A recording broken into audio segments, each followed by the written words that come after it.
Hello and welcome to the channel. Today I'm going to be talking about empty nest syndrome. Now I know empty nest syndrome is not a menopause symptom, but it does happen quite often that your last child leaves home during the time where you're going through your menopause. So you're obviously going through your menopause and coping with the symptoms and everything else that menopause can bring on, and then your last child has left home. Now when the last child leaves home, whether it's university or college, or whether they've moved out to make their own home or to get married and so on, nonetheless the fact that they are no longer living with you can have a real psychological and emotional impact on you and also on your partner. You can end up feeling completely aimless and that you're no longer needed, and you also worry that you haven't got that kind of influence on them that you had before. And I don't mean bossing them around, but influence on keeping them safe and making sure that they're well taken care of. You are likely to worry that they're not going to be taking care of themselves properly. These are all perfectly normal feelings. Different parents do feel differently, they do react to it differently. The way you feel might be completely different from your partner and vice versa.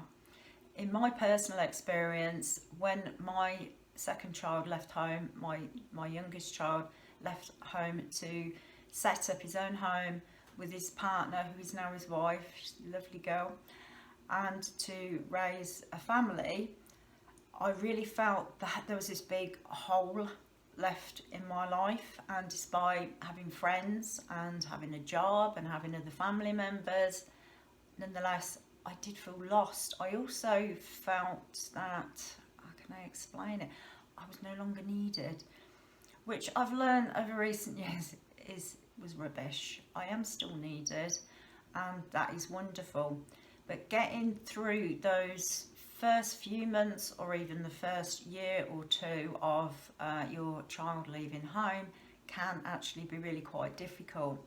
It can also cause problems with your partner, unfortunately. If you both feel differently about it, you may not understand how each other are feeling. So that can actually cause a few issues on that score. And then also, you've suddenly got all this time together now. It's just the two of you again. And you may well have lost touch with each other in a sense, because the family has probably been the main focus. You can find, you think, oh, we've got nothing much to talk about now, because we only used to talk about the kids. We haven't done anything really apart from as a family and not just as a couple. So you can end up feeling almost like strangers to each other, and of course that can cause relationship problems. So what can you do about it? What can you do about empty nest syndrome and also reconnecting with your partner once you've got the house back to yourself again? So the first thing initially really is to prepare for your child leaving home. Now it doesn't generally come as a surprise. There's usually preparation going on, whether they're going to university or college or they're setting up their own home.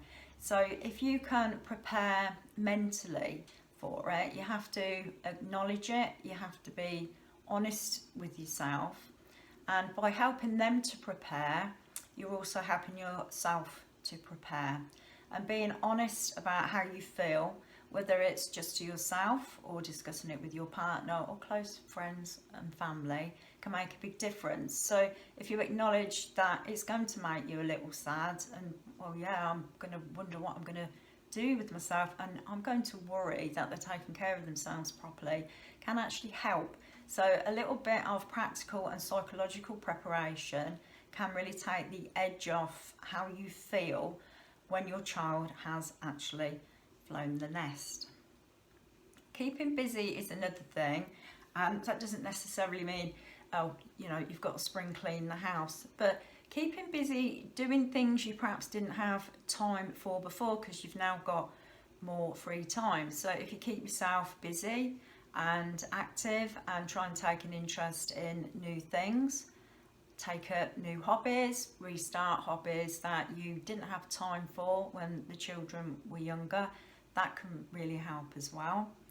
And don't bury your feelings. As I say, talk to people, talk to your partner, talk to friends, and talk to close family members. You'll probably find that they are either going through this or have been through this themselves. So it's good to have a little bit of support and understanding from people outside of yourself, and perhaps even sometimes somebody that isn't your partner, so that you can get a different perspective on it.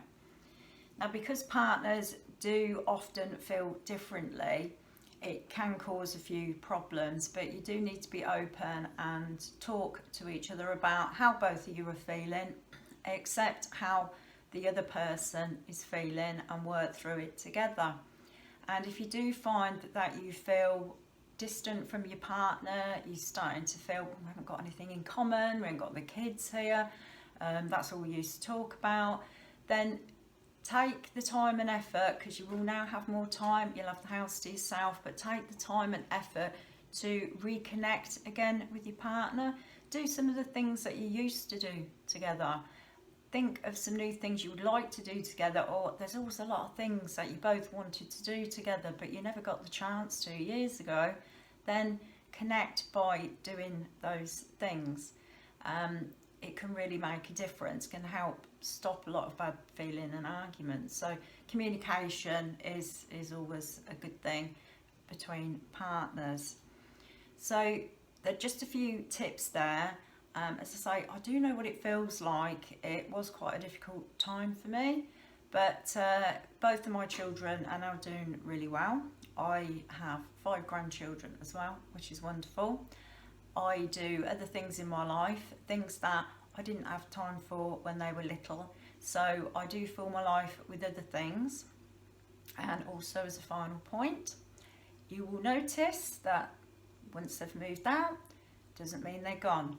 Keep up the regular contact, and believe me, you are likely to get a lot of regular contact. You are not wanted, you are not useless, you are not aimless, because whenever they want some advice, some help, it's not always money they're after, but they will be on the phone or they will be on the internet and they will be talking to you. Thank you for listening. If you'd like to know when I put any more videos on the channel, there is a notification bell below the video. There's also a subscribe button there too. Thanks again for watching, and I'll see you again soon.